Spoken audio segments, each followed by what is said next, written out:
한 해는 정말 우리의 진정한 보화 되신 예수 그리스도를 한 사람, 한 영혼에게 증거하고 전하는 한 해가 되는 복된 한 해가 되시기를 바랍니다. 그래서 우리 다시 한번 우리 구호 한번 외치고 또 말씀으로 나아가도록 하겠습니다. 자, 119 시작. 119 한 사람이 한 영혼을 구원하기. 아멘. 장로님이 또 기도하셨지만 정말 6.25 그 당시에는 이 땅이 폐허와도 같았습니다. 저번 주 보여줬던 사진 기억나시죠? 폭격으로 말미암아 온 땅이 폐허가 되었지만 서 있는 한 건물이 있었습니다. 바로 교회였죠. 이렇게 폐허가 된 이 땅에 믿음의 선배들은 기도로 견뎌내었고 버텨냈습니다. 그렇게 이 강산을 지키며 정말 이 강산을 다시 일으켜 세운 것이지요. 우리의 자유와 민주주의는 결코 저절로 되어진 것이 아닙니다. 누군가 나라를 위하여 목숨을 걸었고 누군가 나라를 위하여 헌신하였기 때문이지요. 이제 호국 보훈의 달인 6월이 마무리되어져 갑니다. 이때 정말 이 땅을 위해 수고하고 애쓴 이들을 기억하며 감사하는 마음을 가졌으면 좋겠습니다. 또한 우리가 감사할 분들이 있죠. 여러분, 우리가 지금 편안하게 이곳에서 예배 드릴 수 있는 것, 이 예배당을 짓는 그 시대에 우리 믿음의 선배들은 어떤 삶을 살았을까요?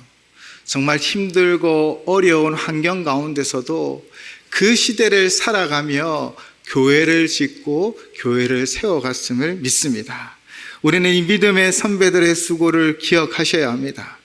초창기 지금보다 더 어렵고 골다픈 그 시기, 그 삶을 살아내시고 헌신하여 우리 예배당을 짓고 우리는 오늘 이렇게 예배를 드리고 있지요.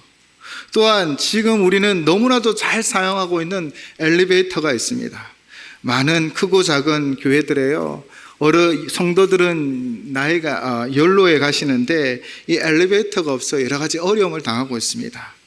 그러나 우리는 이 엘리베이터가 있어서 쉽게 아래에서 위로 올라와 이 예배당에서 예배를 드리고 있죠. 저 공간도 쉽게 지어지진 않았을 것입니다. 눈물이 있고 수고가 있고 애씀이 있는 것이죠. 누군가 헌신하였기에 우리는 편하게 엘리베이터를 타고 이 예배당에서 예배를 드립니다. 비전 센터는 어떠합니까? 누군가의 헌신에 있어 이 센터에서 교육이 이루어지고 성도의 교제가 있다는 것입니다. 이처럼 누군가의 헌신과 수고 가운데 우리가 든든히 세워져 가고 있음을 믿습니다. 그러니 우리의 감사하는 마음을 가졌으면 좋겠습니다. 또 오늘은 6월의 마지막 주일입니다. 이제 다음 주는 맥주감사 주일로 정말 반년이 시작되어지지요. 반년이 흐르는 이 시간 동안 하나님이 여러분을 어떻게 인도하여 주셨습니까? 여러분의 어떻게 인도하시고 도우셨는지를 기억하시면서 우리 맥주감사 주일은 진정한 감사의 마음으로 예물을 가지고 나아가는 귀한 시간 되시기를 바랍니다. 또한 오늘 본문에도 우리가 저번 주에 살펴보았지만 그렇게 힘들고 어려운 시절을 살아내었던 한 인물이 기록되어 있지요. 누구입니까? 바로 느헤미야의 아버지 하가랴입니다. 하가랴의 이름의 뜻이 무엇이라고 말씀드렸습니까? 하나님께서 막으셨다라는 것입니다. 바로 하가랴의 아버지, 즉 느헤미야의 할아버지는 민족이 바벨론에 멸망을 당하고 포로로 잡혀온 이 시절 가운데 그의 아들의 이름을 하나님께서 막으셨다라고 이 암울한 시대를 표현해 갔습니다. 그것처럼 하가랴가 살아가는 그 시대는 바로 포로 2세대의 아픔을 가지고 살아가는 시대였습니다. 그러나 그는 그 시대를 살아냈습니다. 하나님은 또한 세계 경영을 통하여 강압적인 바벨론을 무너뜨리고 관용적인 바사 제국, 즉 페르시아를 세움으로 세상을 변화시켜 가셨지요. 그 시절의 변화에 따라 하가랴도 하나님 앞에서 은혜를 입게 됩니다. 그 포로 2세의 암울한 시대를 살아내었기에 그는 변화된 삶의 자리에서 또 하나님의 세계 경영 가운데 아마 삶이 안정화되어져 가고 그때 그가 아들을 낳았을 때 그의 이름을 무엇이라고 했다고요? 느헤미야, 바로 하나님의 위로하심이라 라고 이름을 지었다라는 것입니다. 하가랴가 어려운 그 시절을 견뎌내고 이겨내었기에, 그리고 그가 자녀를 낳고 자녀를 믿음 가운데 세워갔기에, 느헤미야는 포로 2세의 시절을 지나 이민 3세의 시대를 살아가게 되었지요. 아버지 하가랴가 그 어려운 시절을 살아내었기에 그 일을 통하여 느헤미야는 이민 3세의 시대를 살아갑니다. 아버지의 신앙을 이어 그는 하나님 앞에 쓰임을 받고, 또한 오늘 본문의 마지막 11절을 보면 바로 왕의 가장 측근인 술 맡은 간원이 되었던 것이지요. 하가랴의 이름의 의미가 하나님께서 막으셨다라면 느헤미야의 이름의 의미는 하나님께서 위로하셨다라는 것입니다. 여러분, 이 이름의 의미가 무엇일까요? 바로 이 가문이 믿음의 가문이었다라는 것입니다.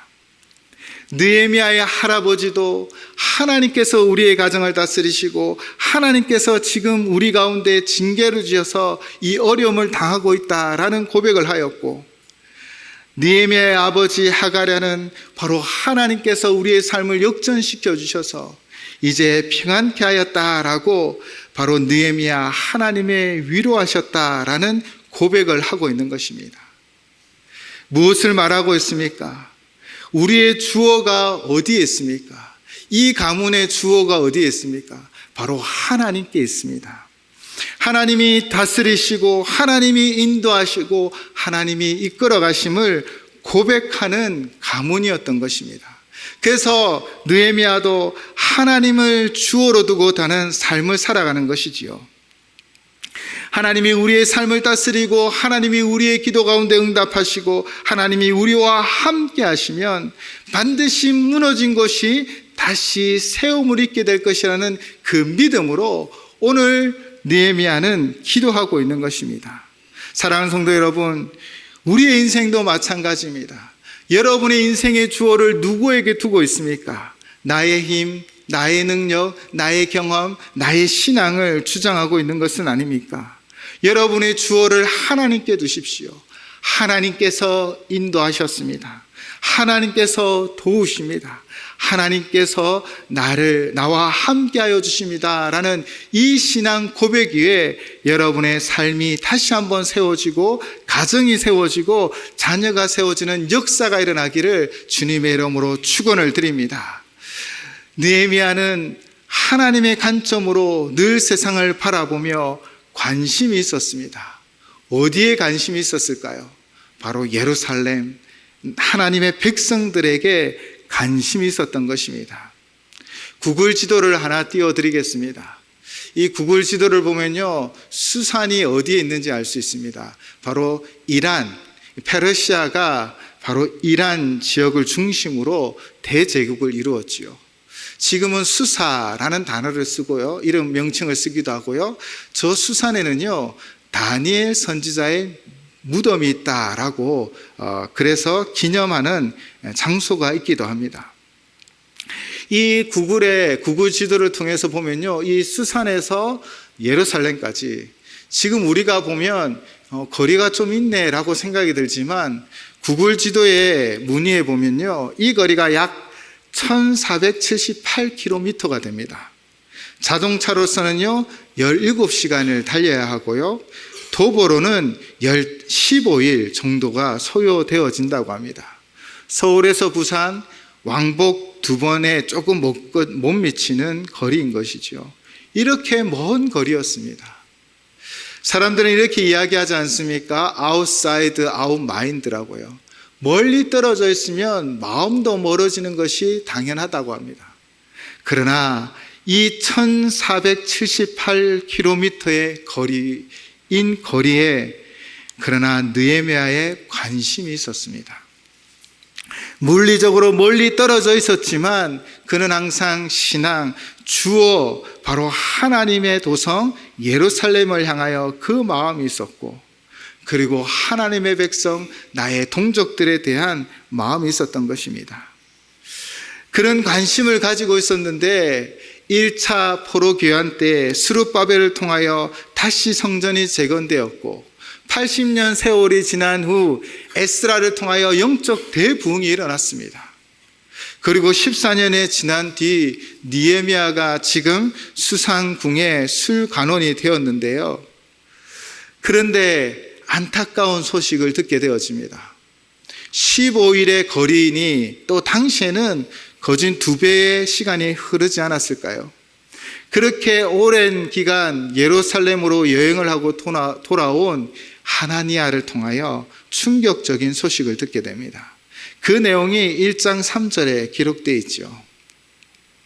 그들이 내게 이르되 사로잡힘을 면하고 남아있는 자들이 그 지방 거기에서 큰 환난을 당하고 능력을 받으며 예루살렘 성은 허물어지고 성문들은 불탔다 하는지라. 아멘.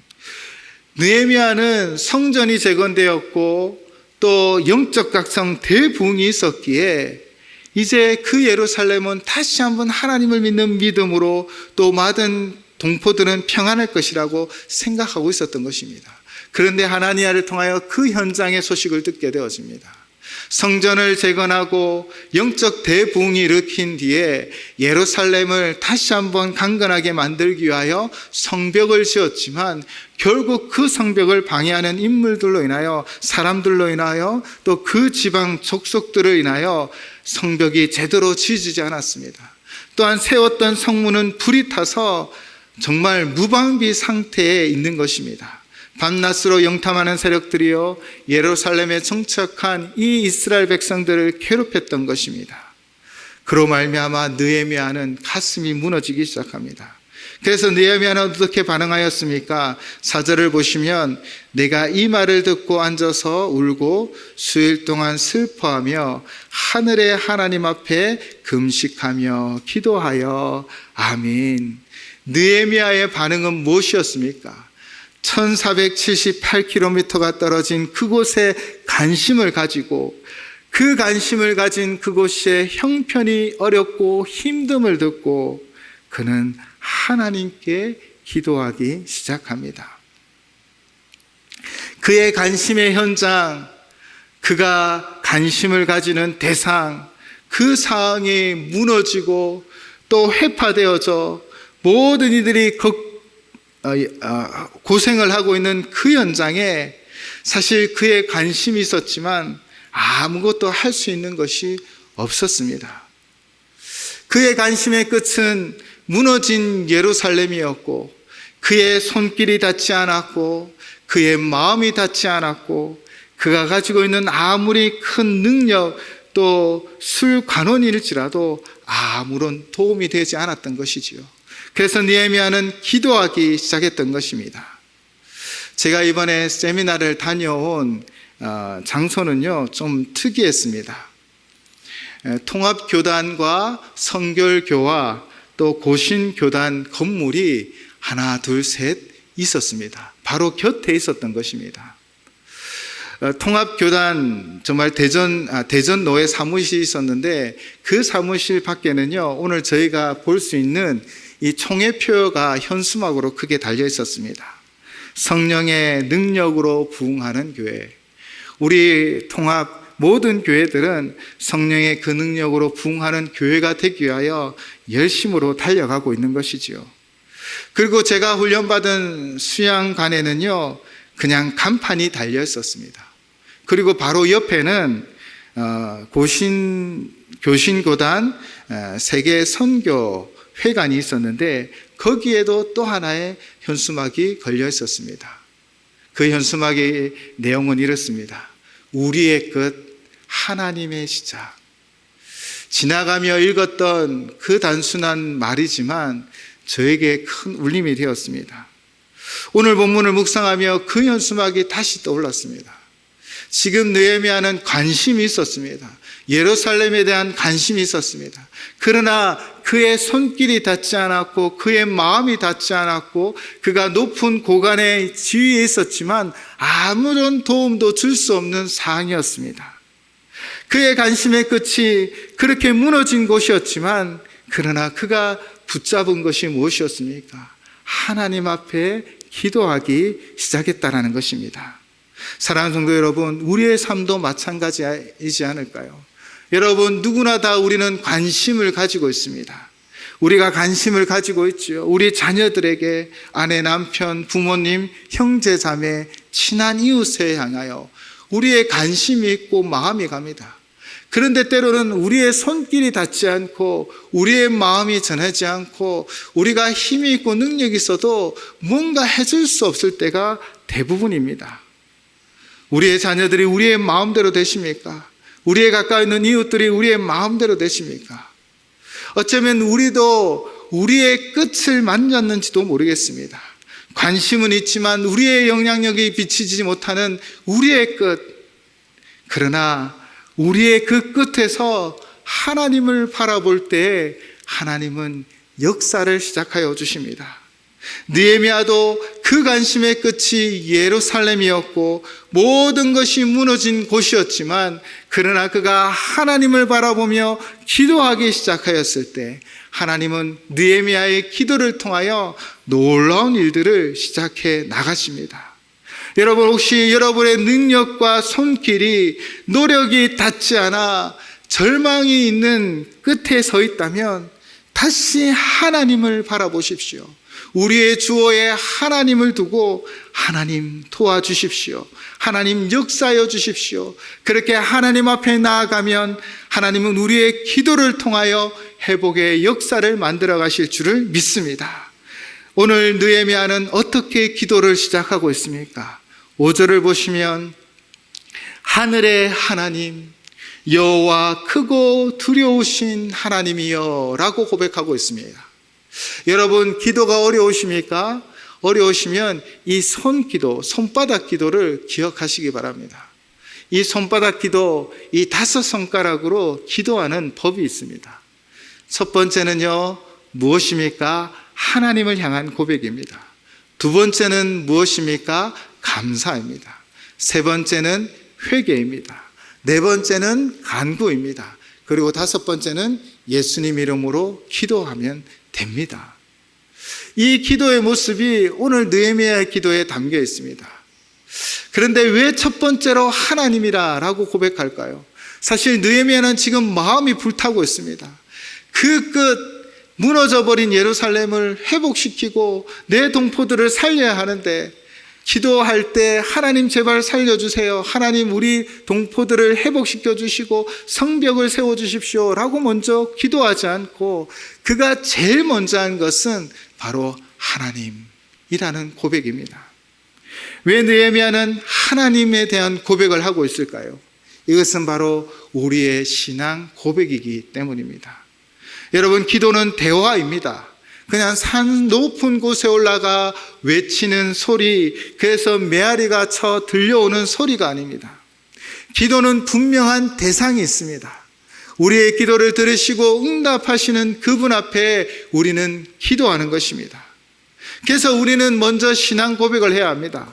우리의 기도를 들으시는 하나님이 어떤 분이신지, 내가 믿고 의지하며 간구하고 있는 우리의 기도의 대상이 누구이신지 우리는 선포하고 하나님 앞에 나아가는 것입니다.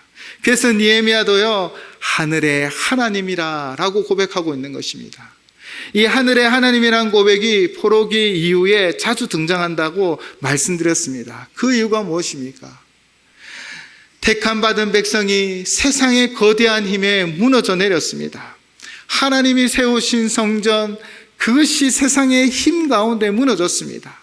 어쩌면 거대한 세계 제국의 힘에 우리는 감당할 수 없다라는 두려움이 있었을지도 모르겠습니다. 그러나 느헤미야가 고백하는 것은 무엇입니까? 이 세상을 다스리고 경영하시는 분이 누구이심을 그가 고백하고 있습니까? 바로 하늘의 하나님이십니다. 느헤미야는요, 그렇게 강했던 바벨론이 무너지는 것을 경험했습니다. 그렇구나. 세상에 아무리 힘이 강할지라도 하나님의 약속의 말씀대로 세상을 다스림으로 결국 바벨론도 심판을 받아 무너졌구나. 역시 하나님은 하늘의 하나님이셔. 느헤미야의 기도의 시작은 이 하나님을 향한 신앙의 고백의 시작이었습니다. 그리고 무엇이라고 고백합니까? 여호와 크고 두려우신 하나님, 주를 사랑하고 주의 계명을 지키는 자에게 언약을 지키시며 긍휼을 베푸시는 주여. 그 안에는 감사한 마음이 있었습니다. 우리는 연약하고 부족하지만 그러나 하나님은 크고 두려우신 하나님이십니다. 그리고 우리는 죄가 많고 우리는 범죄한 자들이지만 주를 사랑하고 주의 계명을 지키는 자에게 언약을 지키시는 신실하신 하나님이십니다. 그리고 하나님은 영원한 긍휼을 베푸시는 하나님이십니다 라고 고백하고 있는 것입니다. 바로 이 고백 위에 그는 하나님 앞에 기도하며 나아갑니다. 하나님의 되심을 고백하며 감사하는 마음으로 하나님이 어떤 분이신지를 고백하며 나아가고 있는 것입니다. 이 기도 가운데 하나님의 능력이 있을 줄을 믿습니다. 빈센트 필 목사님이 어느 의사 선생님과 함께 이야기를 나누게 되었습니다. 빈센트 필 목사님은 의사 선생에게 당신이 가장 기억에 남는 일이 무엇입니까? 라고 물었습니다. 그때 이 의사 선생님이 이런 대답을 합니다. 제 인생을 변화시킨 사건이 하나 있었습니다. 제가 수술할 매우 어린 소녀가 있었는데 이 수술이 성공할 확률은 10%밖에 되지 않았습니다. 사실 제 마음에 절망이 가득했지만 그래도 수술을 원하였기에 간호사들과 함께 수술을 준비하고 있었고 그 소녀를 다가가 이야기를 하게 되었습니다.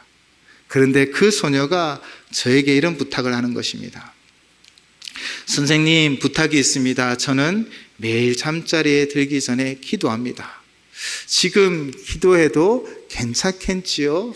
라고 질문을 한 것입니다. 사실 의사인 자신의 볼 때 10%밖에 확률이 없기에 마음이 너무 괴롭고 힘들었는데 그 아이의 초롱초롱한 눈빛에 그래 같이 기도해달라. 당시 의사 선생님은 그렇게 신앙이 확실히 서 있었던 것은 아니었습니다. 그러면서 선생님은 이 소녀에게 이런 부탁을 합니다. 그리고 나를 위해 좀 기도해줘 라는 고백을 하였죠. 그리고 소녀는 이렇게 기도합니다. 사랑이 많으신 우리 목자 예수님, 나의 기도를 들어주세요.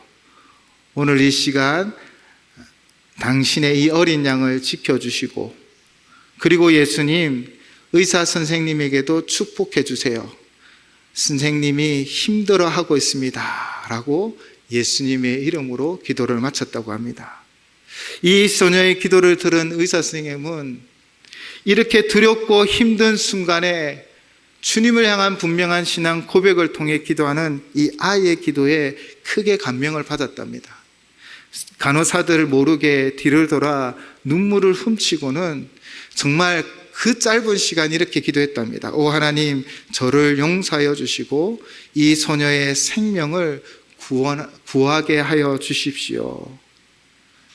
그 수술은 시간이 오래 걸렸지만 결국 성공적으로 마치게 되고 소녀의 건강은 회복되어졌다라고 고백하였습니다.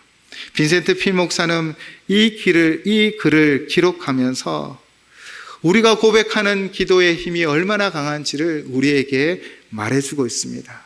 여러분, 하나님의 하나님 되심을 인정하고 우리의 인생의 주어를 하나님께 드리며 우리가 하나님 앞에 기도할 때 인생의 끝과 같은 절망이 우리 가운데 있을지라도 하늘의 하나님, 전능하신 하나님께서 우리 가운데 역사하여 주실 줄을 믿습니다.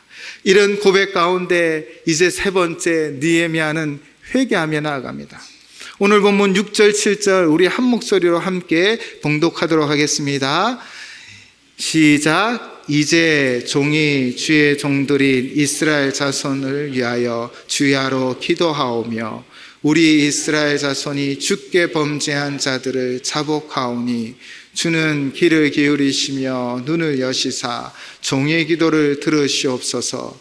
나와 내 아버지의 집이 범죄하여 주를 향하여 크게 악을 행하여 주께서 주의 종 모세에게 명령하신 계명과 율례와 규례를 지키지 아니하였나이다. 아멘. 지금 느헤미야가 회개하고 있습니다. 여러분, 느헤미야는요 포로 생활 가운데 태어났습니다. 그래서 남유다의 멸망을 보지 못하였습니다. 성전의 파괴를 보지 못하였고, 어쩌면 아버지 하갈레가 살아갔던 그 포로 시절을 살지 않았을지도 모르겠습니다. 그는 안정된 생활 가운데 좋은 교육을 받고, 그래서 정말 그 당시 최고의 출세를 하고 높은 자리에 있었습니다. 그러나 지금 그의 기도를 보십시오. 그는 이스라엘 민족의 자신의 동족의 죄를 자신의 품 안에 안고 하나님 앞에 기도하고 있습니다. 이것이 참된 공동체 의식이요, 중보 기도자의 마음이 무엇인지를 보여주고 있는 것입니다. 여러분, 똑같은 죄의 형태는 없을지라도 사실 그 해의 죄의 핵심은 우리에게 다 있습니다. 저 사람은 사람을 많이 비방해라고 손가락질했지만 여러분은 정말 여러분 마음속에 미워하는 마음이 없었습니까? 죄는 형태와 모습은 다를지라도 우리 안에 다 똑같은 연약함이 있는 것입니다. 이러한 우리가 중보하며 기도할 때는요, 우리가 그것을 품에 안고 기도해야 합니다. 지금 많은 사람들은 품에 안고 기도하기보다 지적하고 비판하고 비난하기를 좋아하며 구경꾼처럼 서서 기도하고 있는 것입니다. 그러나 느헤미야가 우리에게 가르치는 기도는 무엇입니까? 바로 품는 기도입니다. 연약함이 있고 부족함이 있을 때 나의 연약함을 고백하고 함께 품고 기도할 때 하나님의 역사가 우리 가운데 이루어질 줄을 믿습니다. 우리가 볼 때 교회 학교가 연약할 수 있습니다. 우리가 볼 때 우리 남선교회 여전대회가 부족할 수 있습니다. 그러나 그것을 보고 구경꾼처럼 기도하는 것이 아니라 내가 그것을 품고 하나님 앞에 회개하며 기도할 때 하나님은 우리를 통해 하나님의 역사를 이루어 가실 줄을 믿습니다. 그리고 느헤미야는 무엇을 강구하고 있습니까? 오늘 보면 8절부터 11절 상반절까지 이렇게 기도하고 있습니다. 우리 화면에 또 자막이 뜰 텐데 함께 기도하도록 하겠습니다. 시작. 옛적에 주께서 주의 종 모세에게 명령하여 이르시되 만일 너희가 범죄하면 내가 너희를 여러 나라 가운데 흩을 것이요 만일 내게로 돌아와 내 계명을 지켜 행하면 너희 쫓긴 자가 하늘 끝에 있을지라도 내가 거기서부터 그들을 모아 내 이름을 두려고 택한 곳에 돌아오게 하리라 하신 말씀을 이제 청하건대 기억하옵소서. 이들은 주께서 일찍이 큰 권능과 강한 손으로 구속하신 주의 종들이요 주의 백성이니이다. 주여 구하오니 귀를 기울이사 종의 기도와 주의 이름을 경외하기를 기뻐하는 종들의 기도를 들으시고 오늘 종이 형통하여 이 사람 앞에서 은혜를 입게 하옵소서. 아멘. 여러분, 이렇게 기도하고 있습니다. 그런데 오늘 이 느헤미야의 기도의 중심에 무엇이 있었을까요? 이 이스라엘 백성을 두고 예루살렘을 두고 간절히 간구하며 중보하는 이 기도의 중심의 핵심에 무엇이 있습니까? 9절을 보시면요, 하신 말씀을 이제 청하건대 기억하옵소서. 아멘. 말씀이 있었습니다. 우리의 간구의 중심은요, 내가 바라는 것, 내 생각이 아닙니다. 하나님 말씀대로 간구하시기 바랍니다. 하나님 우리 인생에 주신 말씀이 있습니다. 우리 인생의 끝과 같은 어려움이지만 우리에게 주신 말씀이 있습니다. 그러면 그 말씀을 보여잡고 기도하십시오. 우리의 믿음은요, 내가 믿는 믿음이 아닙니다. 우리의 믿음은 하나님의 말씀을 믿는 것입니다. 우리의 믿음은 하나님 말씀 속에 계시되어진 하나님을 믿는 것입니다. 그 말씀을 믿고 기도할 때 그 말씀이 살아 역사하여 우리를 살리고 공동체를 살리며 우리의 상황을 역전하는 놀라운 역사가 우리 가운데 일어나게 되어질 줄을 믿습니다. 사랑하는 성도 여러분, 우리의 관심의 끝이 그 끝에 절망이 있을지라도 오직 하나님 앞에 믿음으로 나아가 기도하는 그 기도를 통하여 하나님은 회복의 역사를 이루어 주십니다. 또한 우리는 마지막 5번째 이름으로 고백하지요. 바로 예수 그리스도의 이름으로 기도드립니다. 아멘. 이것이 약속의 말씀에 있습니다. 요한복음 14장 13절입니다. 너희가 내 이름으로 무엇을 구하든지 내가 행하리니 이는 아버지로 하여금 아들로 말미암아 영광을 받으시게 하려 함이라. 아멘. 너희가 내 이름으로 무엇을 구하든지 내가 행하리니 예수님의 약속입니다. 그래서 우리는 기도할 때 예수님의 이름으로 기도드립니다 라고 고백하는 것입니다. 예수의 이름으로 기도하는 여러분의 기도 가운데 하나님은 말씀의 응답을 주시고 역사를 이루어 주실 줄을 믿습니다. 사랑하는 성도 여러분, 어떻게 무너진 곳을 일으켜 세울 수 있습니까? 바로 관심을 가지는 것입니다. 그리고 기도하는 것입니다. 그리고 느헤미야처럼 행동하는 것입니다. 마지막 11절에 보시면 느헤미야는 이렇게 기도합니다. 이 사람 앞에서 은혜를 입게 하옵소서. 이 사람이 누구입니까? 바로 바사 왕 아닥사스다 왕입니다. 그에게 은혜를 입어 하나님 1478km가 떨어진 그 예루살렘에 나아가 하나님의 성전을 건축하기를 원합니다 라고 소원을 드리고 있는 것이지요. 그렇게 하나님은 그 기도에 응답하였습니다. 그리고 그는 먼 길을 가 예루살렘 무너진 그곳에 나가 지도자들을 모으고 이렇게 말합니다. 느헤미야 2장 17절에서 18절입니다. 후에 그들에게 이르기를 우리가 당한 공경은 너희도 보고 있는 바라.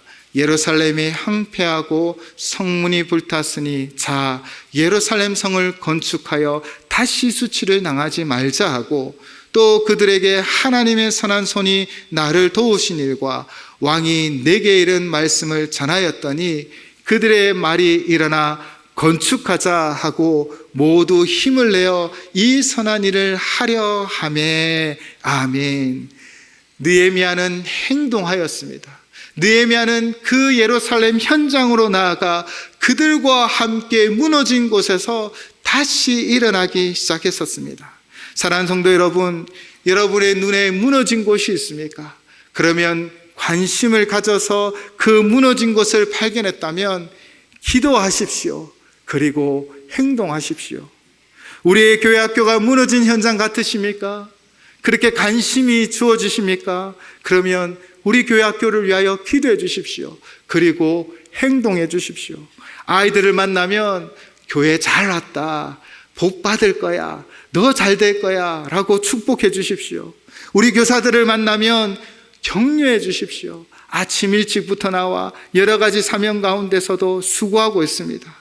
특별히 여러분 이번 여름 행사를 위하여 열심으로 준비하고 이제 달려가고 있습니다. 여러분이 관심을 가지고 기도해 주시고 또 물질로 동행해 주신다면 반드시 이번 여름 성경학교의 여름 수련회에 하나님의 은혜가 우리 유치부, 아동부, 청소년부, 청년부 가운데 가득 차고 넘치게 되어질 줄을 믿습니다. 또한 여러분 남선교회 여전대회가 혹 연약한 부분이 있습니까? 그러면 여러분 이사야가 말하는 그루터기가 되어주시고 남은 자가 되어주십시오. 끝까지 남아 서로를 부여잡고 기도해 주십시오. 그러면 남선교회 여전대회가 하나님의 은혜로 말미암아 회복되어지는 역사가 반드시 우리 가운데 이루어질 줄을 믿습니다.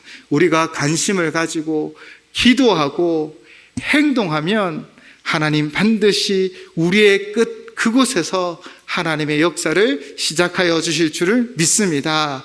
함께 기도하시겠습니다.